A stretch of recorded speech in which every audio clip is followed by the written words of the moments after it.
10-12 lignes du bas, Goufa Marshmuel, Shneim Shedanu Dinem Din, et là, Shenikra Bedin Khatsouf. Donc deux Dayanim qui se sont octroyés le droit à juger en étant que deux. Et normalement dans Misha c'est marqué 3. Bedin, Dinem Din. Le Din il est Din, et là Shenikra ou Bedin Khatsouf. Donc on voit ici, Bdia, Avad, ça tient, ça marche. D'accord? Yativ Rav Nachman Vekamar le Hashmata Yativé. Donc d'après Shmuel, s'il y a deux Dayanim qui ont tranché, c'est un din. Et comme on a dit hier, il y a une différence, n'est-ce pas? Si le din il est din, on a dit il y a trois possibilités. Dans un din qui a été prononcé ou pour lequel il y a une erreur. Ou bien on dit qu'on considère Bichlal, on va voir dans la suite de la Gemara, que ce qu'ils ont prononcé c'est nul et non avenu, comme si qu'ils n'ont rien fait. Ou bien non, ce qui est prononcé, leur din est un din. Et deuxième volet de la question, c'est savoir est-ce que les Dayanim qui ont fait une erreur dans leur jugement, est-ce qu'ils devront dédommager ou pas? C'est un deuxième sujet. Et on a vu hier que dans deux cas, si les Dayanim remplissent deux conditions, ou l'une ou l'autre bien sûr, une des deux conditions, pardon, donc ils seront dispensés de payer. C'est quoi les deux conditions possibles? Ou bien qu'ils ont été désignés par le Rej Galuta, par les autorités, pas par les autorités, par le Nassi, par celui qui préside le clan Israël, celui qui distribue les droits, ou bien c'est que les protagonistes eux-mêmes ont accepté sur eux d'être jugés par ces personnes-là, par ce Rav. Donc s'ils ont accepté, Kiblo Alayou, et il y a eu erreur, alors le Rav sera dispensé de dédommager. Maintenant on revient sur la notion Bichlal, est-ce que le din est din ou pas? Le Goufa Marshmuel, Shnaim Shidanu Dinem Din. Même s'il y a une erreur, pourquoi le Rav paye? Il y a une caisse qui est de. Non? Pourquoi il paye de sa poche? Pourquoi pas? Non? Il y a une caisse qui est de. Ça c'est toi qui dis. Ouais, c'est moi qui dis, ouais. Ça dépend. Ça dépend de son statut. S'il a un statut. Ça dépend de son statut. Et même dans tous les cas. Ça dépend de son statut. S'il a un statut officiel, il a été désigné par la communauté. Il y a une assurance, Bedin, c'est tout bon. Tu veux parler ou tu veux laisser la Gemara parler? La Gemara parle. Alors voilà, alors écoute, j'ai donné deux conditions. Il y a deux conditions dans lesquelles il sera dispensé. Ou bien il est désigné officiellement rabbin qui a le droit d'exercer et de répondre aux questions.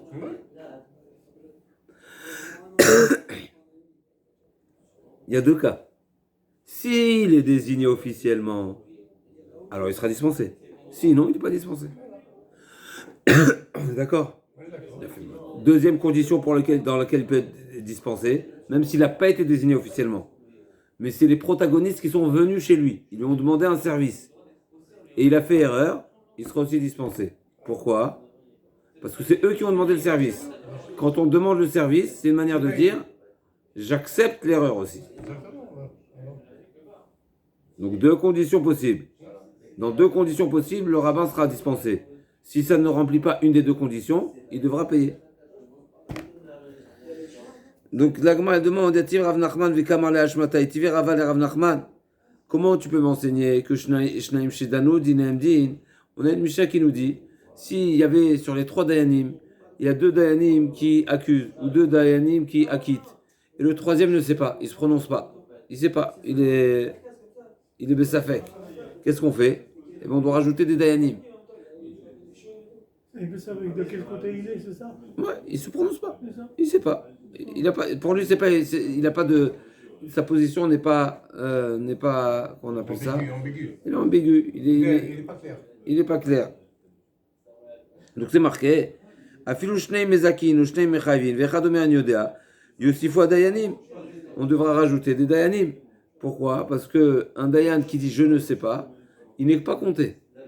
La Mishnah nous a dit dîner mamonot bishlosha, n'est-ce pas? Pour une assise du Bedin, il faut 3 dayanim. Quelqu'un qui ne se prononce pas, il n'est pas dayan. Il ne fait pas partie du compte dans cette assise-là. Donc on rajoute des dayanim. La Gemara dit je ne comprends pas. D'après toi, Shmuel, mais même 2 dayanim suffisent.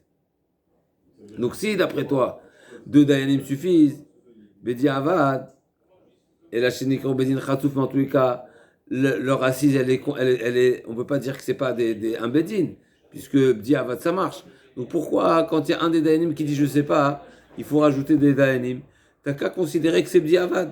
T'as qu'à considérer de même que, au cas où ils se sont assis à deux, et bien ils peuvent finir à deux. Là, ils se sont assis à trois, ils peuvent finir à deux, pourquoi pas? L'Agma a dit non, c'est pas pareil. Pourquoi?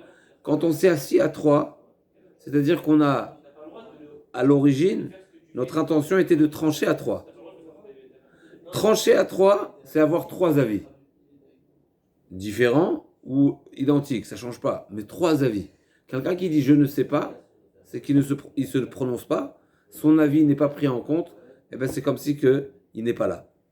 Donc c'est pour ça que si on a commencé à siéger à trois, et il y en a un qui ne sait pas, il faut rajouter.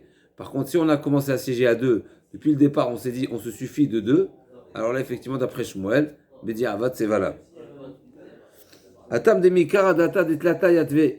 Acha alav data de tlata yatve. Itiver Rabbi Shimon ben Gamliel omer. Shlosha adin bishlosha upshara bishnaim. ויפה כוח פשרה מכוח הדין, ששניהם שדנו בעלי דינים יכולים לחזור בהם, ושניהם שעשו פשרה, אין בעלי דינים יכולים לחזור בהם. C'est explicite ici dans la Braïta. Rabbi Shimon Gamliel il dit, tout dépend qu'est-ce que les Dayanim, de quelle manière les Dayanim vont traiter le dossier. Il y a ce qu'on appelle le din et ce qu'on appelle la pshara. Le din, c'est la justice. C'est la justice qui est selon la halacha. Pshara, c'est un compromis. Ça veut dire qu'on se met d'accord, qu'on n'est pas tous les deux, on ne tient pas rigueur tous les deux l'un envers l'autre, et on est on se met tous les deux d'accord à se faire juger selon un compromis. Alors souvent, bien sûr, le compromis c'est très fin, mais souvent, personne n'a raison et personne n'a tort, n'est-ce pas? Donc il faut couper la poire en deux. Il faut couper la poire en deux. C'est bien de couper la poire en deux plutôt que d'appliquer la règle stricte qui nous dira à Motsimechavero la varaya et qu'on va selon le Mourzak, etc. et qu'il y en a un qui va perdre à 100% alors qu'il n'est pas forcément fautif. En tout cas, dans l'idée, Rabbi Shimon Gamliel nous dit, si on vient juger, si les Dayanim viennent réaliser un jugement qui s'appelle le din, il faut être à 3. Par contre, si on fait une pshara, 2. Donc on voit clairement que Rabbi Shimon Gamliel dit que pour juger, il faut être à 3 et pas 2. Et plus que ça, il nous dit, en plus, dans la suite, Rabbi Shimon Gamliel nous dit Veyafe koach pshara mikoach hadin, sheshneim shedanu ba'alei dinim yecholim lachzor b'hen, ou shneim shasu pshara lachzor b'hen. On voit ici que si, au cas où, même Diavad, Rabbi Shimon Gamliel pousse, n'est-ce pas, et dit même si Diavad, ils ont jugé à 2, eh ben les ba'alei dinim peuvent faire marche arrière. S'ils peuvent faire marche arrière, ça veut dire que le jugement de 2 Dayanim, il n'est pas pris en considération.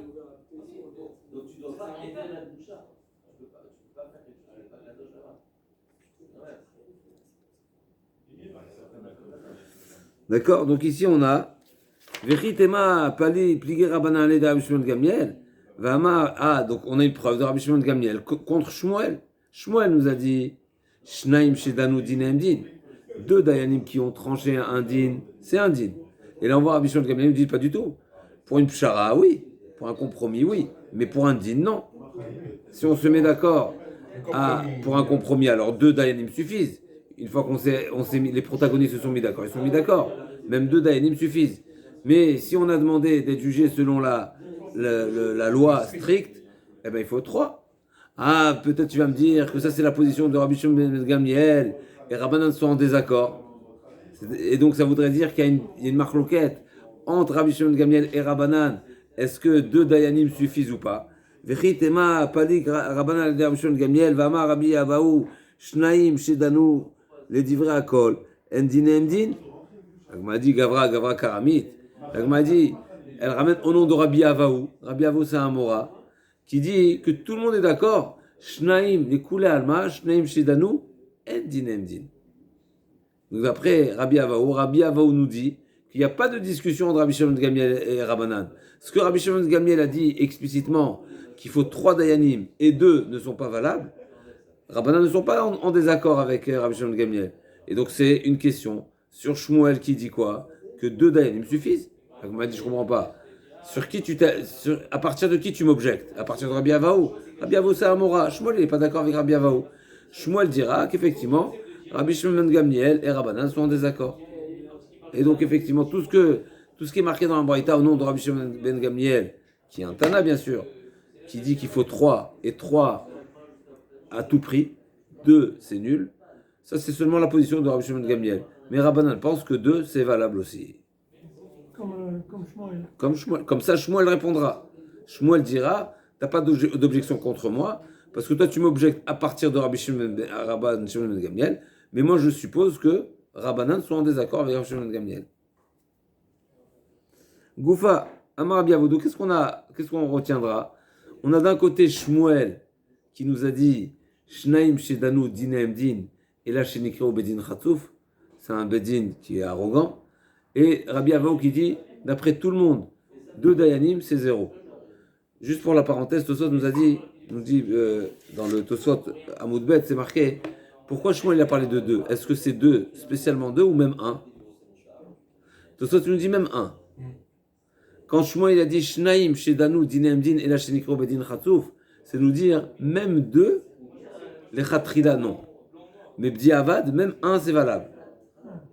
Alors, est-ce que ça rejoint la soulia qu'on a vue, les L, à savoir les 2 manières d'interpréter la Gemara qui nous a dit, est-ce que tout est dépendant de la machloket de Hirouf Parashiot ou pas Hirouf Parashiot, n'est-ce pas? Est-ce qu'on mélange tous les différents dinim mamonot, et dans tous les dinim mamonot on applique cette exigence de la Torah où c'est marqué Elohim à 3 reprises, et donc ça veut dire qu'il faut 3 bedin? Ou bien non, on dit En Hirouf Parashiot, on dit qu'on ne mélangera pas tous les différents types de sujets qui sont évoqués dans la Torah, des différents financiers, n'est-ce pas? Et effectivement, pour Xelot Vachavalot, il faudra 3, mais pour Odot Valvot, il ne faudra pas 3. Pourquoi? Parce que c'est marqué, on mélange pas les deux, les différents sujets de la Torah. Ça, c'était la position de Rashi. On avait la position de Tosfot qui nous dit non, c'est indépendant. La machloket, Hirouf Parashiot, est indépendant avec ce sujet-là. Mais il y a un autre passage qui nous dit Betzedek Tishpotamitecha au singulier. Betzedek Tishpotamitecha, la Torah donne le droit même au Dayan de singulier solitaire de juger. Est-ce que c'est de Oraïta, des Rabbanan? Tosfot nous a dit que c'est des Rabbanan. En tous les cas, Tosfot, pour répondre à cette question, effectivement, il dit que c'est des Rabbanan. C'est-à-dire que si on considère que Mina Torah, il y a Hirouf Parashiot, c'est-à-dire qu'on dit qu'à chaque fois la Torah, elle exige 3 Dayanim, malgré tout, Chachamim ont été souples et se sont appuyés sur un pasouk sur lequel où je vois que la Torah a autorisé à un Dayan de juger. Quand il y a par exemple 2 Dayanim, il faut qu'ils disent les 2 la même chose. F, en haut de la page, 3 lignes du haut. Goufamar Rabbi Avo, Shnaim, Shedanu Dine Mamonot, les divrei Hakol, Endine Endin. Donc on a une citation au nom de Rabbi Avaou, on reprend la citation de Rabbi Avaou. 2 Dayanim qui ont tranché un din qui concerne un différent financier. Un din et un din, c'est nul. Ils se sont prononcés, c'est nul. Il faut pas, 2 suffisent pas, il faut 3. Et Tivé Rabbi Avaou, Dan et Tadin, on a une Mishnah, Dan et Tadin, Vezika et Achayav, Vechiev et Azakai, Timé et Ataor, Tier et Atame, Maché Asa Asouy, Vishaim Beto. On a une Mishnah Meforeshet, n'est-ce pas? Qui nous dit que si le Dayan, donc Dan et Tadin, c'est au singulier, Dan et Tadin, il a jugé, Vezika et Achayav, il a acquitté celui qui aurait dû être condamné, ou vice-versa, et vice-versa, n'est-ce pas? Donc il s'est trompé. Maché Asa Asouy, Vishalim Beto, son din, ce qui s'est prononcé, eh ben il est prononcé, et donc il ne pourra pas faire marche arrière de ce qui s'est prononcé, et donc s'il y a une erreur, c'est à lui de payer. Comme ça c'est marqué. On parle de Dayanim. Dan c'est au singulier. D'accord. D'accord. Donc on voit clairement ici, toi tu me dis Rabbi Avaou, que d'après tout le monde, un Dayan solitaire, c'est nul, c'est-à-dire que sa déclaration, la sentence qu'il a prononcée n'a pas de valeur. Si ça n'a pas de valeur, eh ben qu'il fasse marche arrière. Pourquoi tu dis qu'il doit débourser, qu'il doit rembourser, qu'il doit dédommager? S'il doit dédommager, c'est-à-dire qu'il n'y a pas de possibilité de faire marche arrière. Donc ça veut dire que ce qu'il a dit, c'est indigne. Qui c'est qui a dit qu'avec un seul? Achama eskinan de kiblou il a vaillou. L'agma elle répond, tu sais dans quel cas, effectivement, Rabbi Avo est d'accord, comme nous avons dit tout à l'heure, même Rabbi Avo est d'accord. Un dayan, c'est pas une autorité. Il n'a pas suffisamment d'autorité pour que son jugement soit imposant. Par contre, si les protagonistes, ce sont eux-mêmes, ils ont accepté d'être jugés par cette personne-là, eh bien le din aura l'effet du din. Ah, d'accord. Ah, mais la question qui va se poser ici, Il n'a rien à rembourser, quoi. à 2 secondes, c'est en 2 étapes, on a dit. Il y a 2 étapes. D'abord, est-ce que le din, il est din? C'est les deux là, Premièrement, c'est en 2 étapes. C'est eux qui sont allés voir le DN pour le jugement. Oui, mais c'est en 2 étapes. D'abord, est-ce que le din, il est din, ou bien on peut faire marche arrière? Deuxièmement, une fois qu'on aura décidé qu'on ne peut pas faire marche arrière, est-ce qu'il doit débourser ou pas? Jusqu'à présent, on a dit que si Kiblou Alayou, si les protagonistes, c'est eux-mêmes qui ont accepté de se faire juger, donc normalement, ça devrait dispenser le Dayan de dédommager. Ici, c'est pas ce qu'on est en train de dire. Ici, on est en train de dire, le fait d'accepter sur eux de se faire juger par ce rave-là, ça donne du poids à son jugement, mais d'un autre côté, il doit payer. C'est un problème ici. La Gemara répond, mais je ne comprends pas. Si c'est comme ça, si les protagonistes ont accepté sur eux de se faire juger par ce rave-là, mais ils ne devraient pas payer. La Gemara dit non. Damroulé, Dayan Klan, juge-nous, din Torah.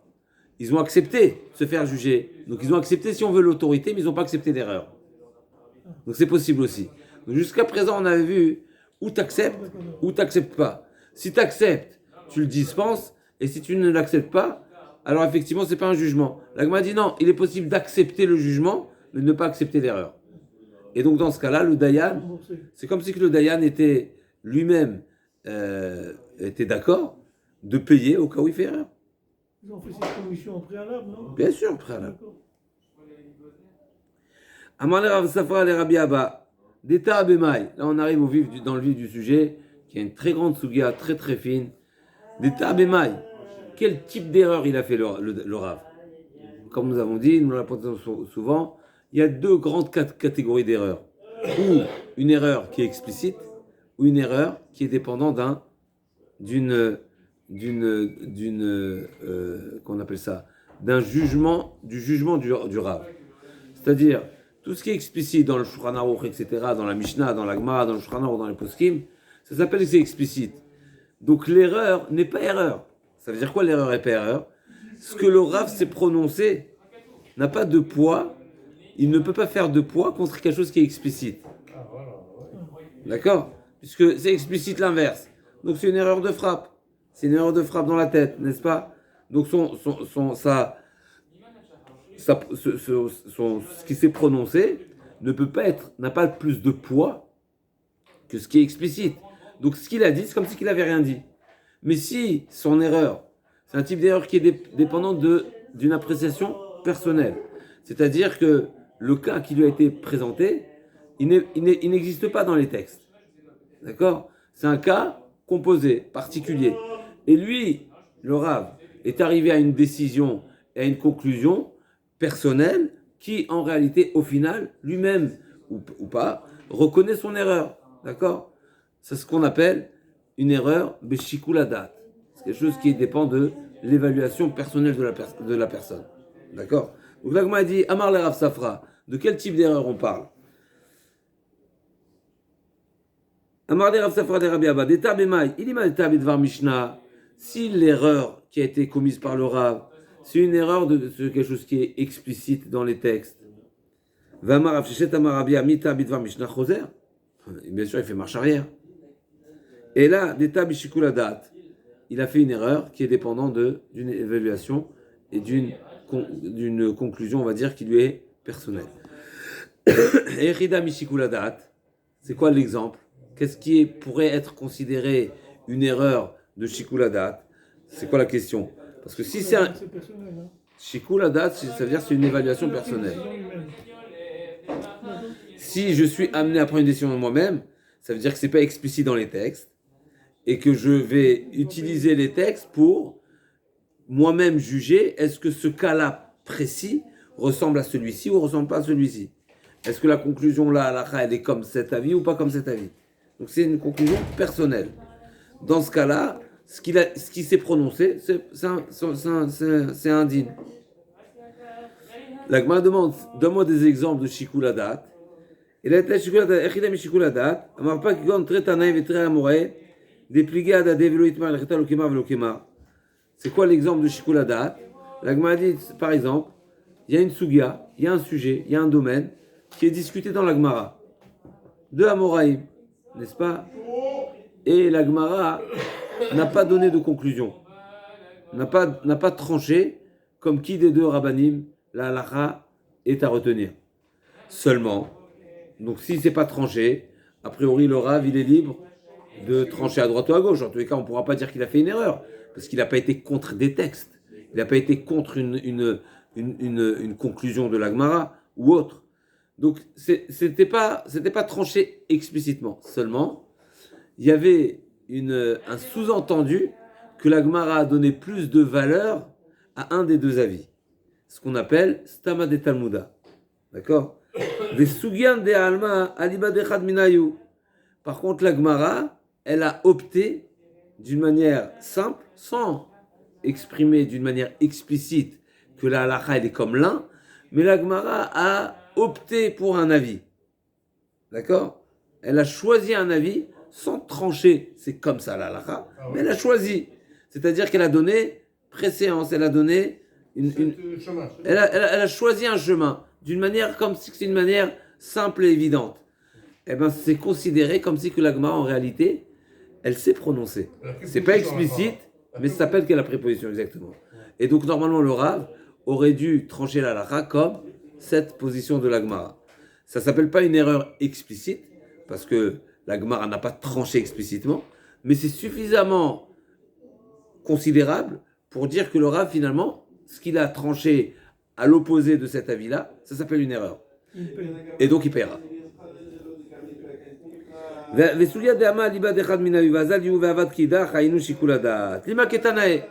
Gemara maintenant va ouvrir va proposer que ce sujet-là qu'on vient de voir, est-ce que deux Dayanim c'est din ou c'est pas din, Shmuel d'un côté, Rabbi Avo de l'autre, est-ce que c'est une machloket Tanaïm ou pas? Lima ketane bitzua bishlosha de Rabbi Meir, vacham omrim pshara biyachid. Donc là, il y a une machloket ici entre Tanaïm. D'après Rabbi Meir, bitzua, c'est quoi bitzua? C'est quoi les vatzea? Hein? Le mivtza al rifta, c'est quoi le mivtza al rifta? Hein? Vas-y. Alors? Vas-y, je m'en tête, vas-y. Quand on coupe le pain, c'est botsea. Betzia, c'est couper en deux. Couper la poire en deux, c'est ce qu'on appelle compromis, c'est le pshara. Donc d'après Rabbi Meir, même quand on a l'approche du din n'est pas selon la rigueur, mais selon la pshara, aussi il faut siéger à 3. Bitsua bishlosha. Et d'après Chamim, vachay omrim, pshara, c'est intéressant, ils ont employé un autre terme, biyachid, même tout seul. Savroa de kulan makshien pshara le din, maïla be'aka ifalge de marsavar, din bishlosha, marsavar din bishnaim.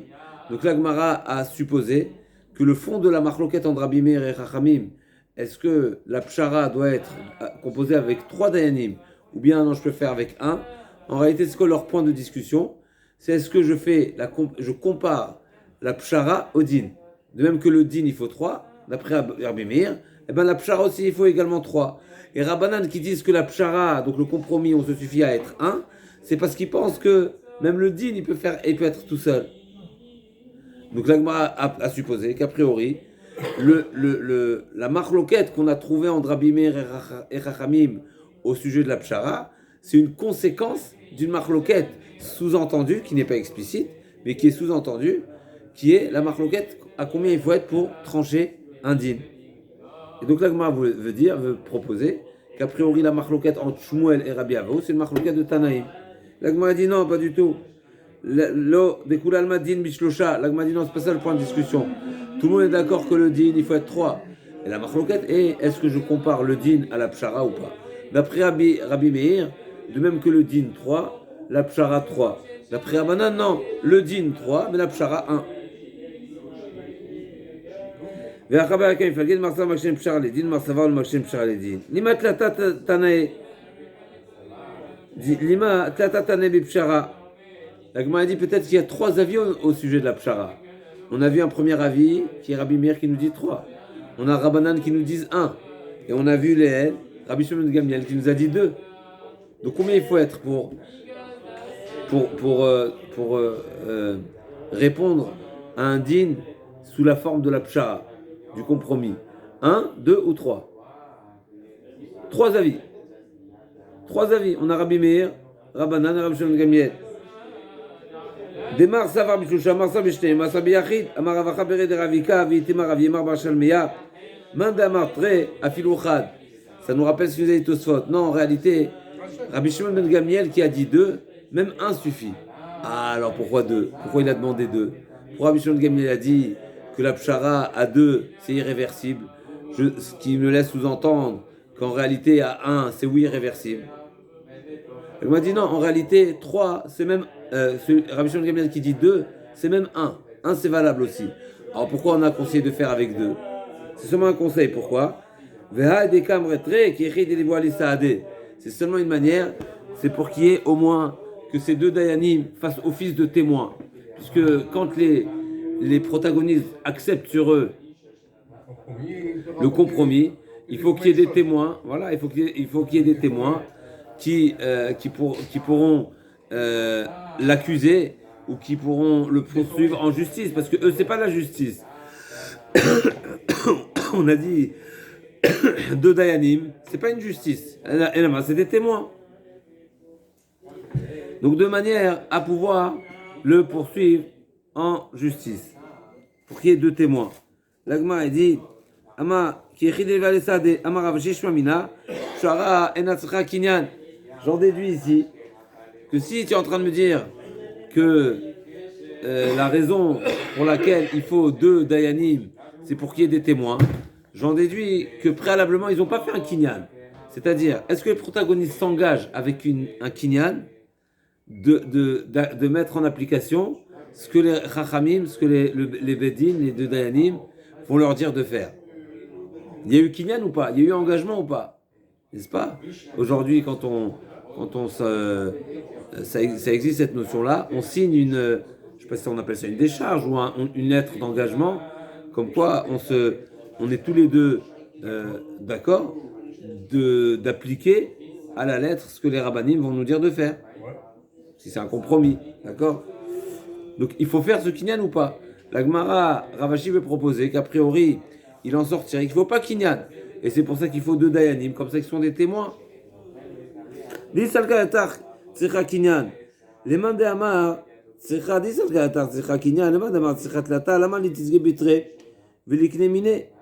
L'Agma a dit parce que si effectivement il faut un kinyan, pourquoi tu vas exiger 3 dayanim? Tu peux te suffire de 2 et faire un kinyan. Une fois qu'il y a un kinyan, c'est comme toute transaction, n'est-ce pas? Si on considère qu'une pshara, un compromis, il faut un kinyan. Eh bien, il n'y a jamais besoin de 3 dayanim. 3 dayanim, c'est la force d'un tribunal. On a besoin d'une force de tribunal quand il faut imposer, quand il faut forcer, quand il faut être amené, il faut faire usage de force ou quoi. Mais s'il y a un kinyan, mais c'est comme une transaction. Quand on vend quelque chose, un bien, on a besoin d'aller au tribunal. On a besoin d'aller au tribunal. Une fois que c'est acté, c'est acté. Une fois qu'il y a un document qui prouve et qui reconnaît, le vendeur reconnaît et l'acheteur reconnaît s'être engagé, ils ont signé, il y a 2 témoins, il n'y a rien besoin de plus. Donc il veut dire Ravashi, a priori, s'il y a un avis qui pense que la pshara doit être réalisée à 3, forcément c'est qu'il n'y a pas de kinyan. Parce que s'il y avait eu kinyan, il n'y a pas besoin de beddin, il n'y a pas besoin de tribunal. Il y a besoin simplement de témoins. La Gemara conclut Velcheta, pshara tzricha kinyan. Malgré tout, ça n'est pas une preuve, même si Ravashi a priori a voulu déduire qu'il n'est pas nécessaire de faire un kinyan, la conclusion est que la pshara, il faut faire un kinyan.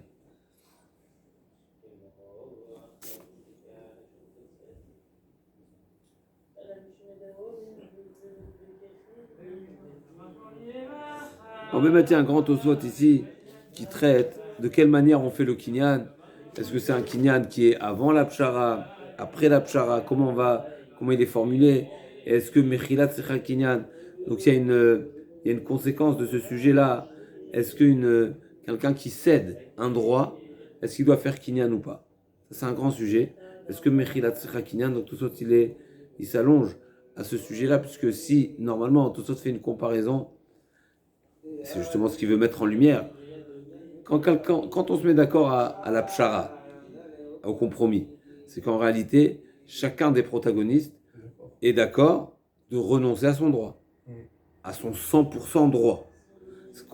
Comment ça s'appelle ça dans la chaîne de la Gemara, de la Torah? Ça s'appelle Mechila. D'accord? Donc quand je suis mochel, je dis à quelqu'un, je cède mon droit.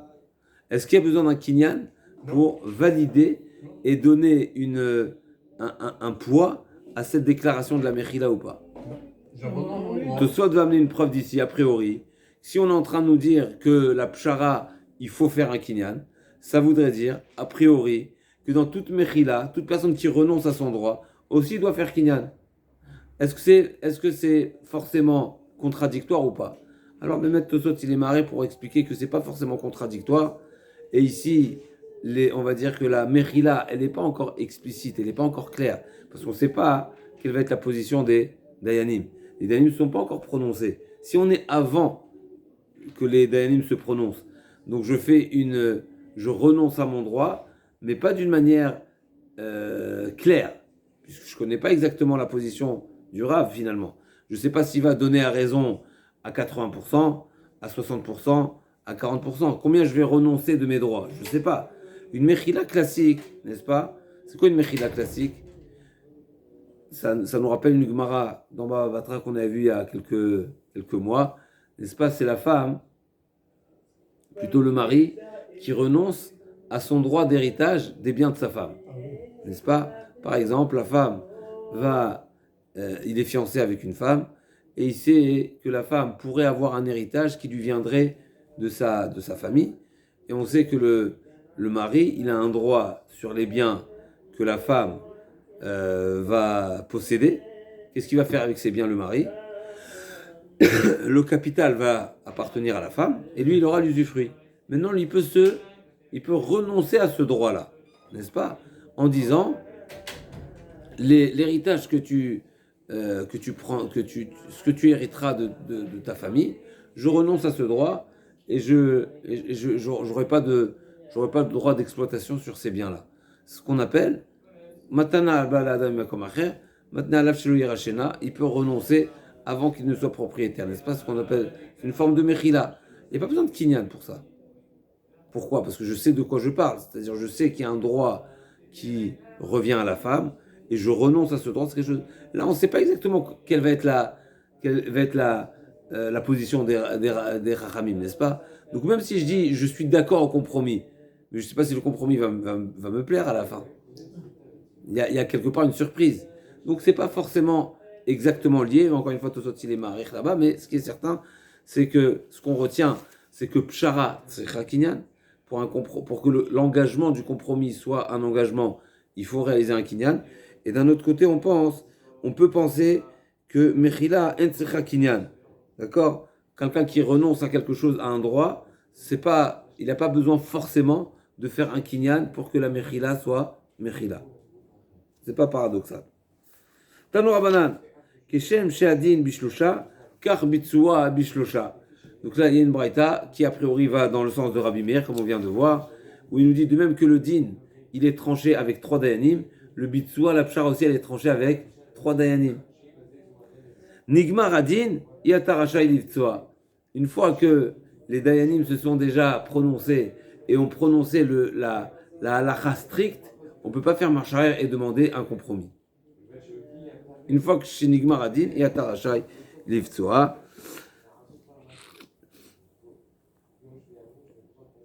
כן.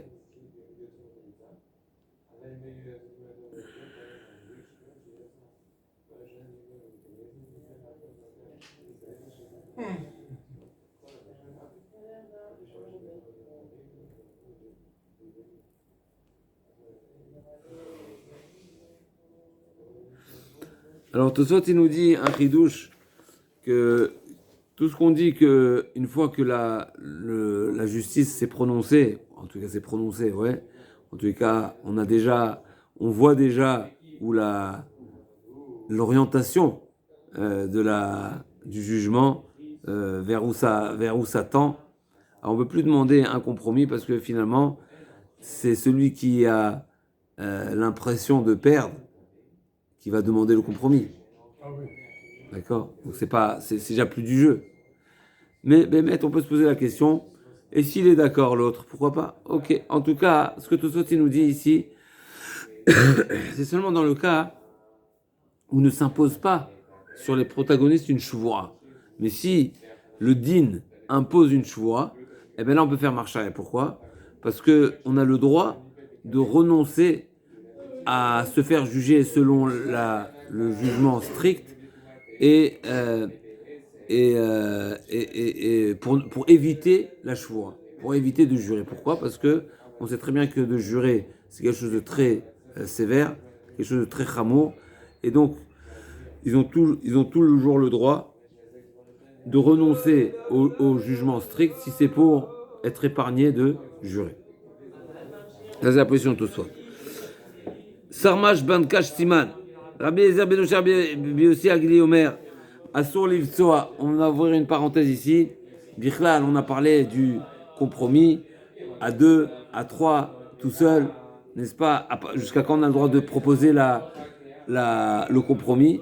Bichlal, là, on va poser la question, est-ce que le compromis c'est quelque chose d'autorisé par la Torah? La Torah dit, il faut juger. Comment tu proposes le compromis? Donc l'agma, elle va dire, mais maître, c'est un sujet discuté. Il y a 3 avis. Donc, Rabbi Beno chez Rabbi Yossi Agli Omer, Assour Livtsoa, on n'a pas le droit de proposer un compromis. Vechol Abotsea Arezechote, et le Bedin qui aura tranché de cette manière le din, eh ben c'est une faute. Vechol Mevarech Abotsea Arezemenaet, Valzenemar Botsea Berech Neitz Hashem. Et celui qui glorifie et qui fait des éloges au Dayan qui a proposé un compromis, c'est pas d'une bracha qu'il fait, c'est au contraire c'est une insulte ras shalom à Kadosh Baruch Hu. Et là Ikov adin etar chez Neymar qui a mishpat Elohimu. La Torah nous demande, nous exige, nous impose de trancher selon la justice stricte. Et on n'a pas le droit de juger selon un compromis. Vechen Moshe aya omer Ikov adin etar aval Aaron. L'agma a dit effectivement, ça c'est la position de Moshe Rabbeinu. Moshe Rabbeinu, il était strict, il était sévère, il allait selon le jugement sévère. Aval Aaron, Oev Shalom verodef Shalom, Umesim Shalom ben Adam lachavero shenemar, Torah temet aita befiu ve'avla l'nimtza b'sfatav, Beshalom misho alachiti ve'rabi meshim me'avon.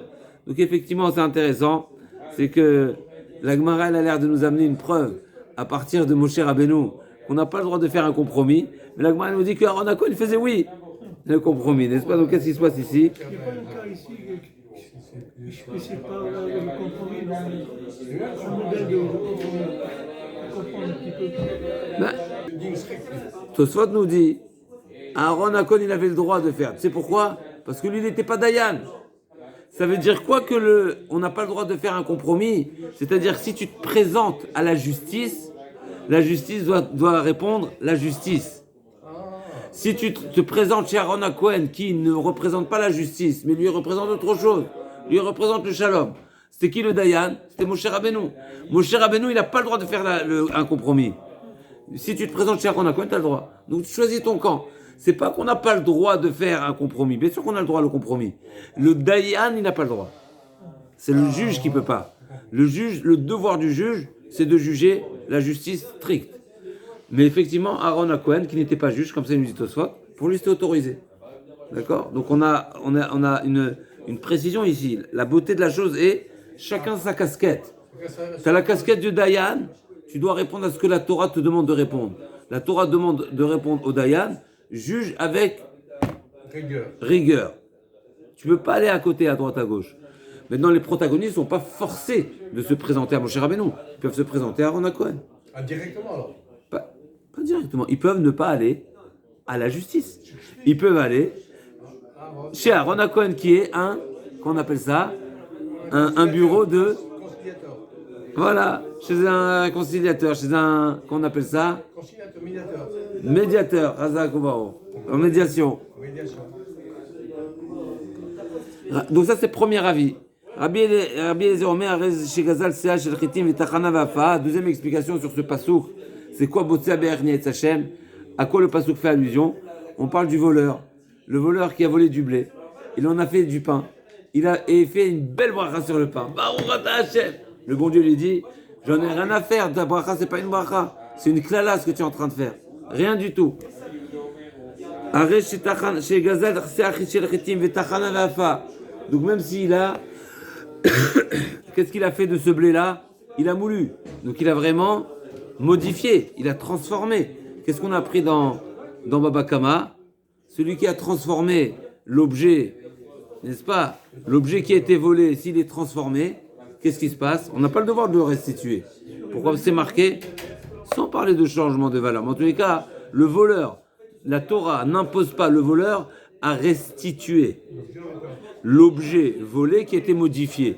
Il devra le payer, mais pas le restituer. C'est différent, n'est-ce pas?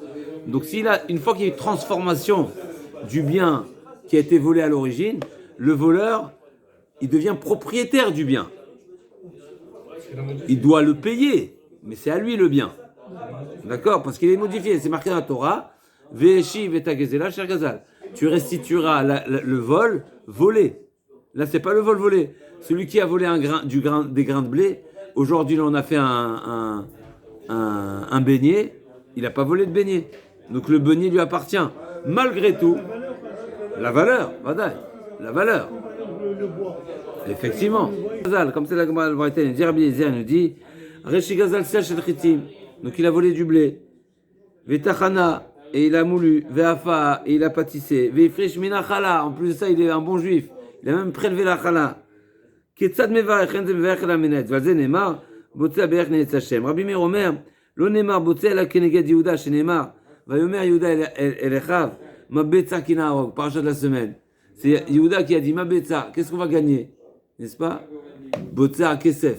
C'est quel intérêt financier on a de le tuer? Vendons-le. Pour Benjamin, ouais. Pourquoi Binyamin? Pour Yosef. Ma betza kinarog et achinu vechizinu et damo.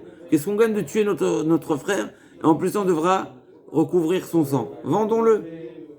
Yehuda, c'est un businessman. C'est Yehuda qui a. Ma betza kinarog et achinu, c'est lui qui a proposé la vente. Ah, c'est lui qui a proposé. Oui.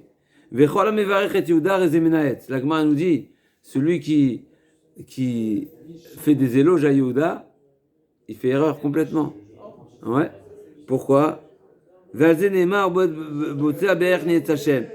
Ne pas croire que, d'un côté, on pourrait penser que Yehuda, il a sauvé de la mort. N'est-ce pas? Yehuda, il a sauvé Yosef de la mort. Et donc on va dire, bravo Yehuda. Ben non, pas du tout. Au contraire, pourquoi? Vaut mieux mourir que d'être vendu esclave en Égypte. Pour être exact, on a dit, n'est-ce pas? Rachid nous dit, c'est pas parce que Rachid ne précise pas que la vente c'est pire. Ça peut être un pshat a priori, mais Rachid dit pas ça. Il dit qu'Yehuda, c'est ce que la Torah va yered Yehuda me'etechav, n'est-ce pas ce qu'on a lu? Yehuda, il a été destitué par ses frères. Vous savez pourquoi? Parce qu'une fois qu'ils ont vu comment le Yaakov Avinu était triste de cette disparition de Yosef, ils se sont tous retournés contre Yehuda.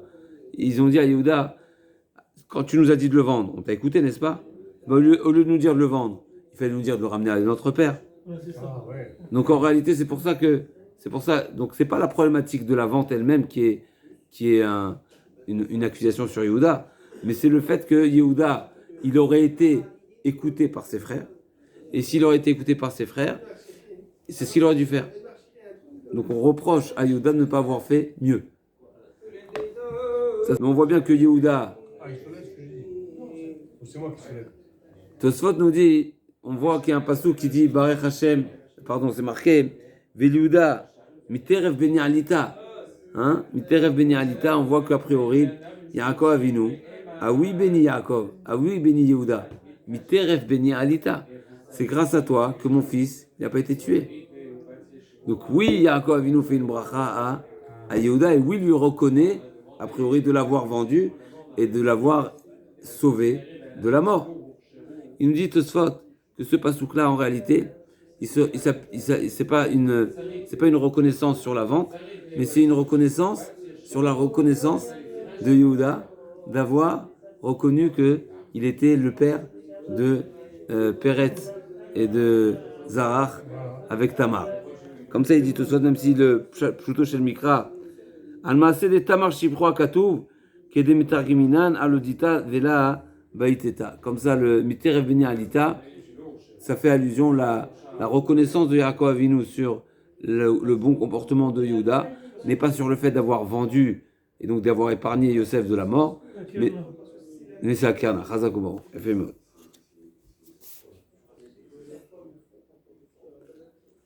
Rabbi Yoshua ben Korcha Omer, mitzvah livtsoa. Donc on a vu premier avis, c'est interdit de proposer la pshara, comme il nous a dit Tosfot pour le Dayan. Deuxième avis, Rabbi Yoshua ben Korcha nous dit, au contraire, c'est une mitzvah de proposer la pshara. Shenema, emet ou mishpat, shalom shiftu b'sharechem. Emet, comment on peut avoir emet ou mishpat v'shalom? Emet, c'est la vérité, la justice, la droiture, n'est-ce pas? Et shalom, c'est quoi shalom? C'est la paix, mais je ne comprends pas. S'il y a justice, probablement il n'y a pas paix, il n'y a pas de paix, n'est-ce pas? La paix, c'est quand tout le monde est content. Mais quand il y a justice, il y en a un qui est probablement il y en a un qui ne sera pas content. Donc quand on parle de émet dans la Torah, ça fait allusion à la rigueur, à la justice, au jugement sans équivoque. Et quand on parle de shalom, forcément, ça fait allusion à quoi? Au compromis. Valo, b'makom sheyesh mishpat en shalom, ou mikom sheyesh shalom en mishpat, et là, ezeu mishpat sheyesh bo shalom, et veomer ze bitzua, vechem David ou Omer, vaï David, ose mishpat, chez David Amelech aussi on retrouve, David Amelech faisait mishpat ou tzedaka. Comment tu peux avoir le mishpat? C'est quoi le mishpat? C'est la justice. Et tzedaka, c'est quoi? C'est la bonté. Mais s'il y a justice, il n'y a pas bonté. La justice n'est pas bonne. La justice, c'est la rigueur. Ou celui qui doit payer, il paye, n'est-ce pas? Celui qui est dispensé, est dispensé. Et là, Ezo Mishpat Shesh Muzdaka, Eve Omer Zebitsu, Atan et Tanakama. Donc l'Agma a dit, a priori,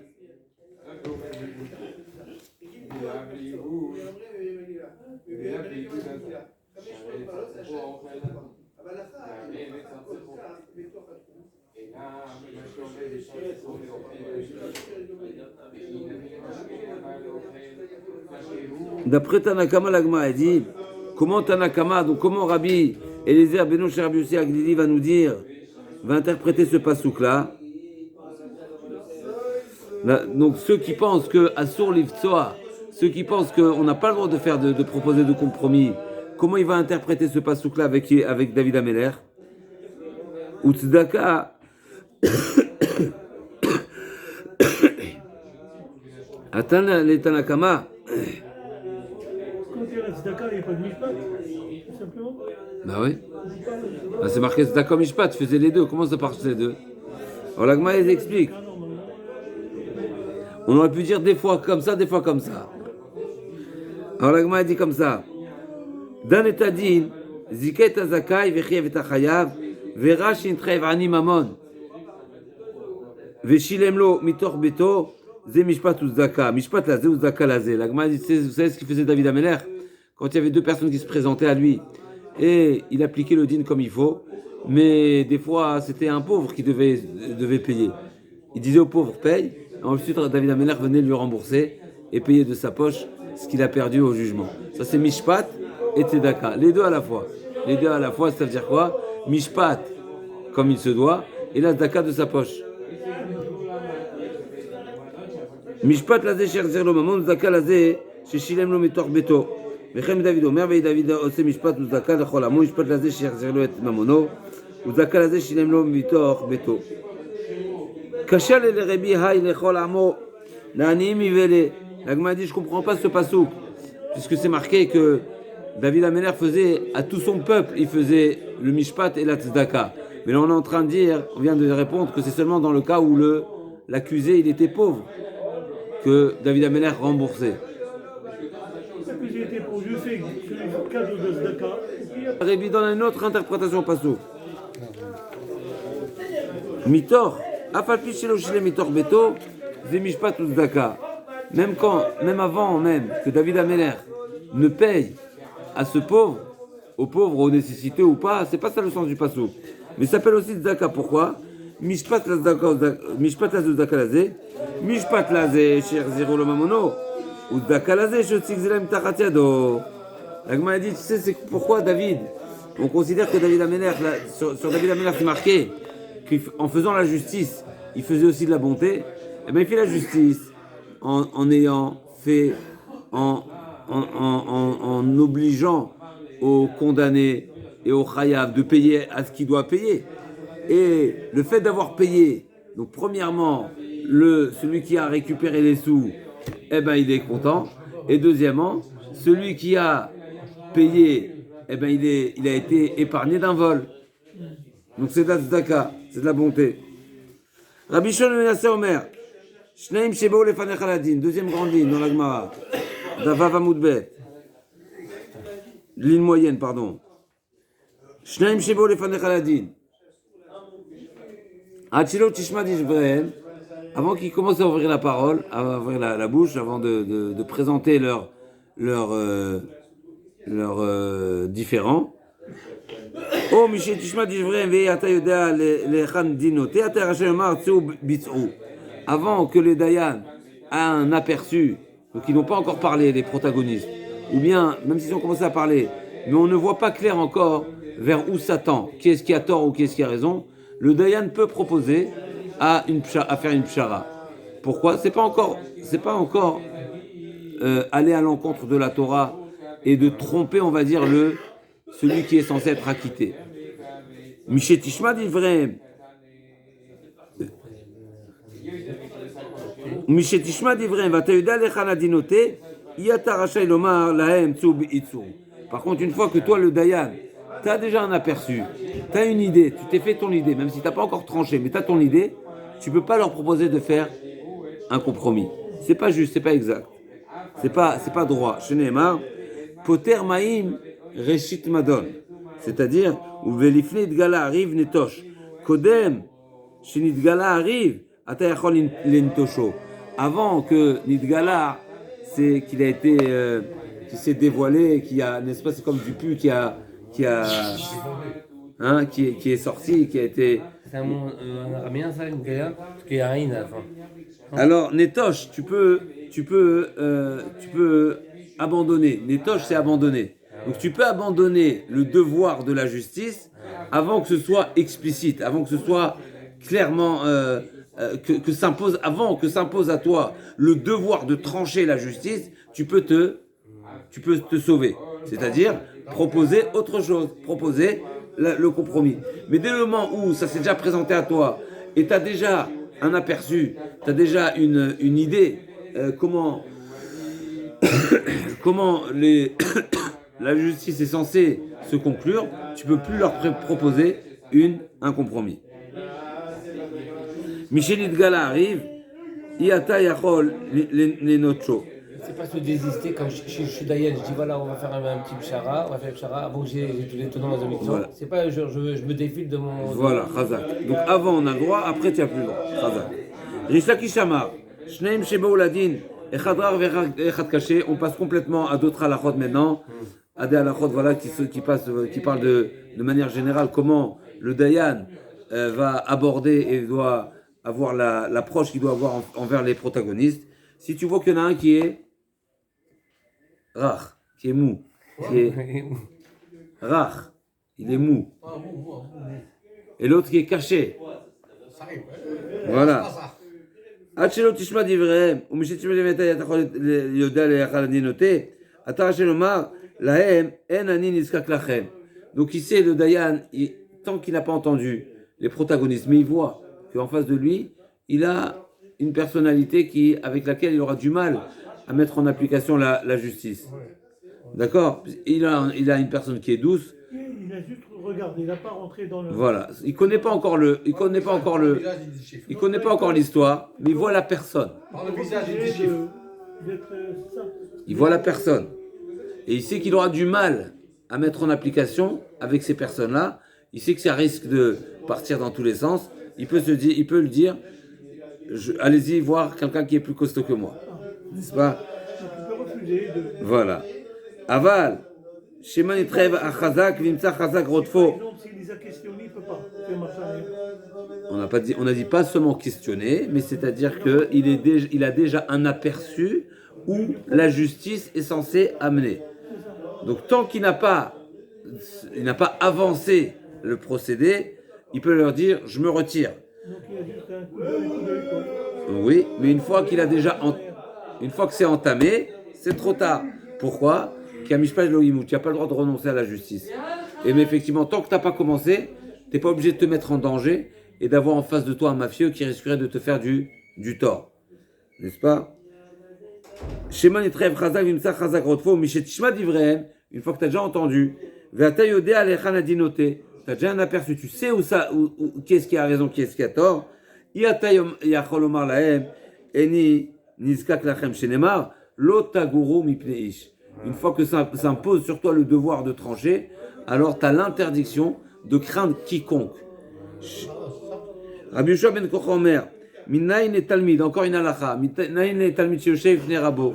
Il y a un élève qui assiste son Rav, et il voit que le Rav, l'élève, qui n'est pas un élève dernier de la classe, c'est un bon élève, n'est-ce pas? Et il constate que son Rav, a priori, prend une direction qui n'est pas la bonne.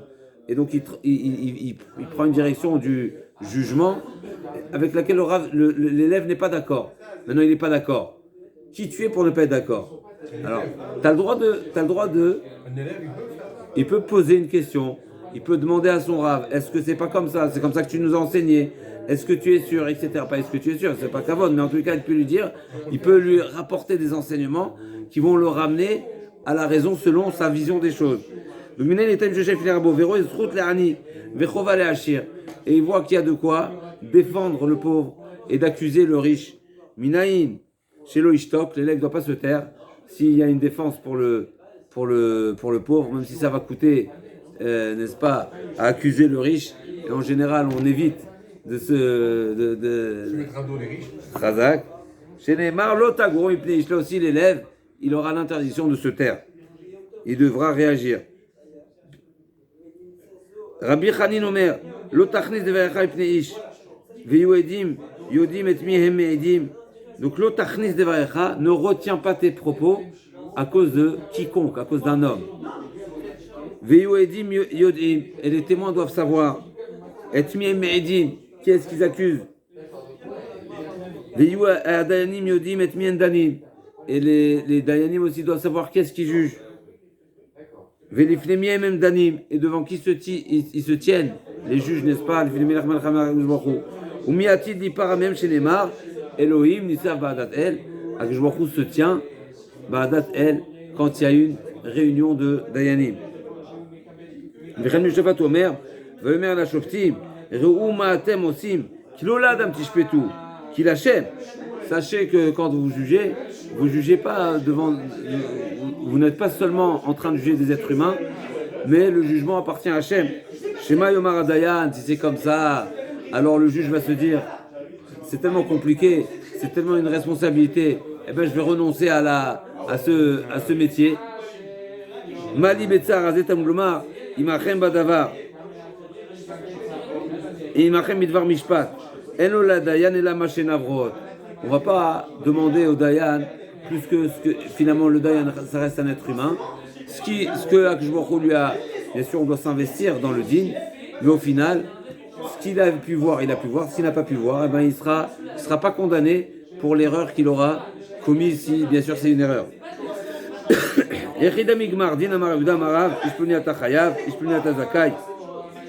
C'est quoi la déclaration, on va dire, du Gmardin? C'est quand le Dayanim dit tu es acquitté, tu es redevable, tu es accusé. Amarav, Alakha Kerusha Ben Kocha. La Gemara, elle conclut Alakha comme Rabbi Ben Kocha, c'est-à-dire Rabbi Ben Kocha, qu'on a la mitzvah, au contraire, c'est mitzvah l'ivtsoa. on a n'est-ce pas, Rabbi Yoshua ben Kocha nous a dit mitzvah livtsoa, c'est une mitzvah de proposer là le compromis. Le compromis. Eni va Ravuna talmidei de Ravava qui ava tous les kamei de Ravuna va amar leu idina baitu b'shara baitu mai mitzvah nami de kamar Rabbi Yoshua de Rabbi Yoshua ben Kocha mitzvah de nemra leu idina baitu ibshara baitu aynu tanakama ikabenayu mitzvah Rabbi Yoshua ben Kocha savar mitzvah tanakama savar reshut aynu de Rabbi Yoshua ben Asya ikabenayu Mishet Tishma d'Ivraim Vata Yoda Lechan Adinoté Yata Rachaï Lomar Lahem Tsou Bitsou. Donc là, Gmara dit finalement il y a une marloquette ici entre Rabbi Yoshua ben Kocha et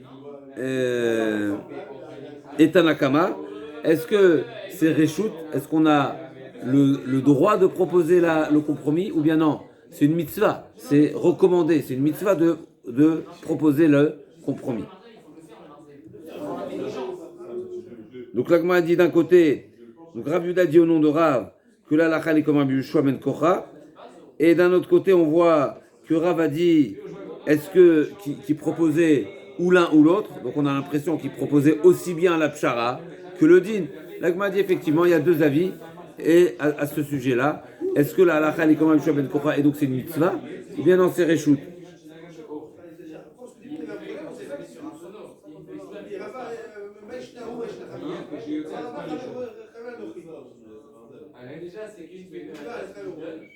Donc là, comme ça, elle conclut Ika benayu mitzvah, Rabbi Yoshua ben Kocha savar mitzvah, Tanakama savar reshut. Aïnou de Rabbi Yoshua ben Asya, Ika benayu, l'agma a dit a priori, eh ben ça rejoint Rabbi Yoshua ben Asya, à savoir que c'est l'enseignement de Rabbi Yoshua ben Asya qui nous a dit que tant qu'on ne sait pas où la justice tend, tu as le droit de leur proposer. L'agma a dit Ika benayu mishet tishma d'Ivraim. La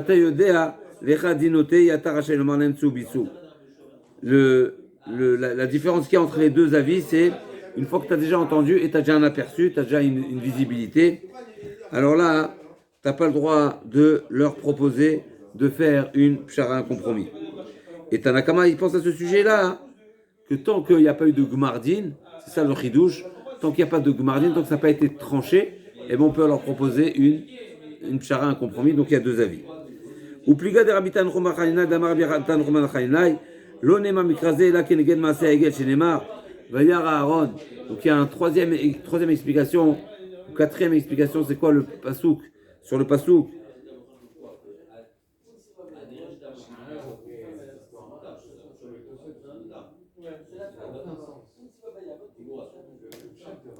Botzea be'er nietz Hashem, le pasouk qu'on avait dit, Botzea be'er nietz Hashem. On a dit première explication, c'est que c'est interdit de proposer le compromis. Deuxième explication, on a dit que c'est contre Yehuda. Et là, on a une autre explication. Ce pasouk-là, ou bien on a parlé du voleur, n'est-ce pas, qui a volé de la récolte et qui prélève la chala, qui veut faire la bracha. On a dit Botzea be'er nietz Hashem.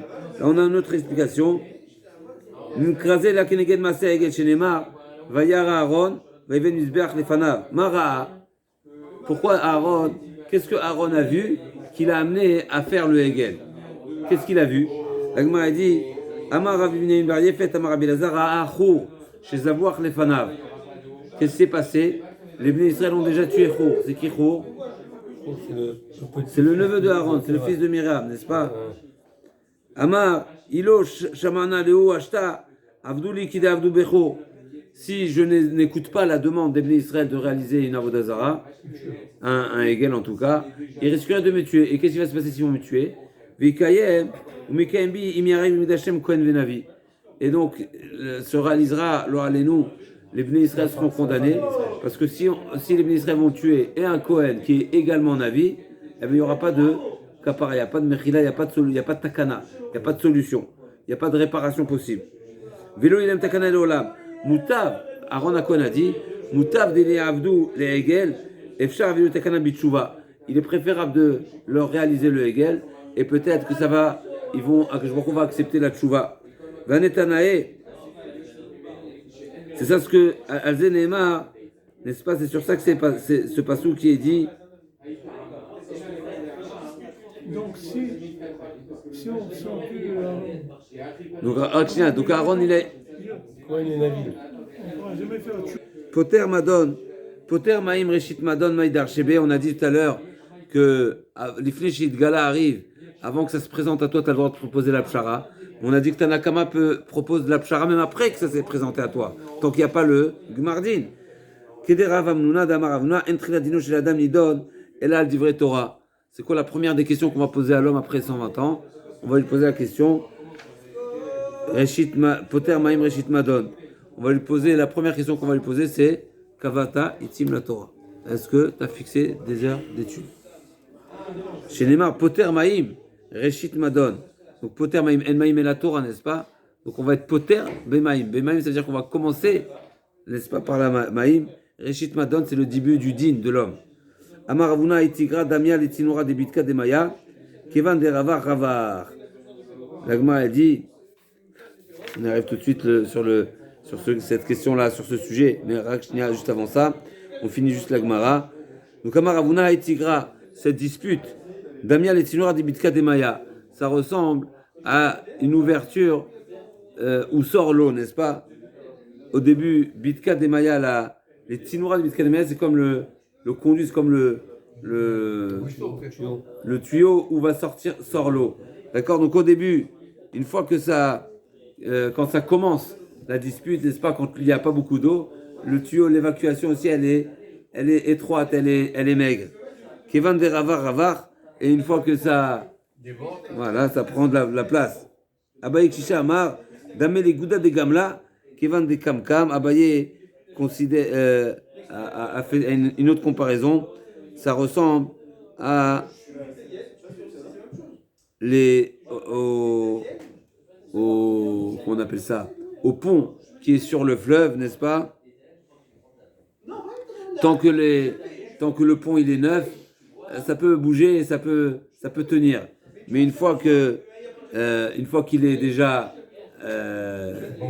voilà, une fois qu'il a été piétiné après un long moment, ça commence déjà à se fragiliser, et ben rapidement il peut, n'est-ce pas, il va commencer à bouger de tous les sens et il va finir par céder. Alors juste un petit Tosfot sympathique ici. Deux Tosfotim. D'abord le premier Tosfot sur Aaron à Cohen. Tosfot nous dit que le passouk, en réalité, c'est la suite du passouk qu'il faut appliquer sur Aaron à Cohen, parce que c'est marqué dans la suite du passouk. Torah temetaita befiu, verabi meshiv me'avon. Aaron à Cohen, comment c'est où s'applique, où Aaron à Cohen a réussi à empêcher tout le peuple de fauter, c'est s'il avait tué. Rabbi Meshiv me'avon, parce que s'il avait tué Aaron à Cohen, il n'y aurait pas eu de tchouva possible. Ça c'est pour, voilà. Et par contre, en réalisant le veau d'or, même si c'est une faute très très grave, mais il y a la tchouva possible. Maintenant, sur le dernier passage, c'est marqué Poter Maïm Reshit Madon. C'est que la première question qui va être posée à l'homme, c'est est-ce qu'on a fixé un temps d'étude? Tosfot pose la question, a priori, dans la Gemara de Shabbat, c'est marqué autre chose. C'est marqué que la première question qu'on va poser à l'homme, c'est est-ce que Nasata Venatata Be'emuna, est-ce que tu as eu des échanges commerciaux et professionnels, des échanges qui étaient avec droiture, avec. On n'est pas tous des commerçants. Ça change pas. On a tous des échanges. Ça change pas. On a tous un produit à vendre. Ça change pas. On a tous des. Si par exemple, je suis Je engagé suis marchand de tapis. ce que j'ai fait, Razak, il a fait mode. Razak, toutes sortes. Exactement, toutes sortes d'engagements, toutes sortes d'échanges. Ça peut rentrer dans la Tabemuna. Mais effectivement, à l'époque, quand on parle pas forcément des commerçants, mais on parle même d'un client, ceux qui achètent de la marchandise ou autre. Et donc, la question est de savoir, est-ce que la première question c'est Nasatav Natata Be'emuna, c'est demander est-ce que tu as été intègre dans tes échanges commerciaux, ou la première question c'est est-ce que tu as fixé un temps d'étude. Donc c'est la question de Tosfot. Achamaire Shelo Asak Vaklal. Là-bas, donc Tosfot dit tout dépend de la personne. Est-ce que si on parle d'une personne qui a étudié la Torah, alors on va pas lui poser la question est-ce que Nasata Venatata. La première question qu'on va lui demander c'est Nasata Venatata Be'emuna. On sait qu'il a étudié, donc on va lui demander Atam Adam sheosek baTorah ma'ire et là shelo kavaitim ve'acha ma'ire shelo asaklal. Ici, c'est quelqu'un qui n'a pas du tout étudié, ça va être la première question qu'on va lui poser. Pourquoi tu n'as pas étudié? Quelqu'un qui a étudié, mais pas suffisamment avec discipline, c'est-à-dire qu'il a fixé des heures d'études, commencé à un horaire précis, c'est montrer l'importance de l'étude de la Torah, là on va lui dire pourquoi tu n'as pas fixé des heures d'études. Mais celui qui n'a pas étudié, on va lui dire pourquoi il n'a pas étudié, ça va être la première question. Donc effectivement, Inami, deuxième réponse, Shualimno Trilal Masomatan Bemuna. Deuxième réponse de Swat, effectivement, la première question, c'est Nasata Venata Bemuna. Est-ce que tu étais intègre dans tes échanges commerciaux? Mais par quoi sur quoi il va être puni en premier? C'est sur le manque sur l'étude de la Torah. Et on va juger tout le monde. Là, oui, on parle après 120 ans. C'est pas grave, on va juger tout le monde parce qu'il y a des gens, si on est dans des familles, ils ne savent pas ce que c'est un Shabbat. On ne parle pas de l'ignorant. On parle de celui qui. Chacun selon son niveau. Il a comme ça, donc il n'a jamais rien fait. Et après, il monte là-haut, tu as fixé. Qu'est-ce que tu as fixé? Chacun selon son niveau. C'est pas sûr ça, c'est pas sûr. C'est pas sûr qu'on n'a rien entendu. Des fois on a entendu, on a fait semblant de ne pas entendre. Mais effectivement, celui qui est ignorant, celui qui n'avait pas les moyens, il n'avait pas les moyens. Celui qui n'était vraiment, qui ne s'est pas présenté à lui, et il était à Khalkhul les bains, il n'a jamais entendu c'est quoi la religion. Et à lui, on va pas lui poser cette question après. Bien sûr, Vadaï. Quel, les